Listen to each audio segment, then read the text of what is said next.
Spomenik Победа.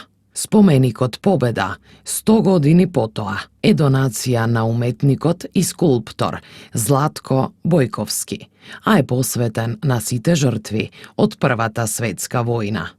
Изработен е по повод 100 годишнината од завршувањето на Првата светска војна, која започнала во Европа на 28 јули 1914 и траела до 11 ноември 1918 година. За тоа време биле мобилизирани повеќе од 70 милиони војници, од кои над 9 милиони загинале, заедно со 7 милиони цивили. Македонскиот фронт минувал и низ регионот Мариово, што имало погубни последици врз цивилното население. Голем број на села биле опустошени и огромен дел од населението не ја преживеало војната.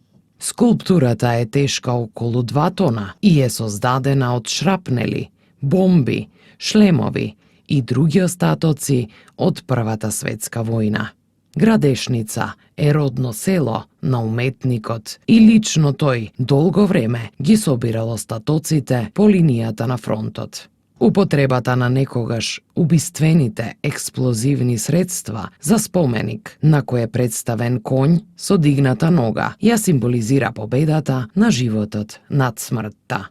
Овој споменик е еден од ретките во Република Македонија, кој е направен во спомен на сите жртви од Првата светска војна, воени и цивилни, независно од нивната верска и национална припадност.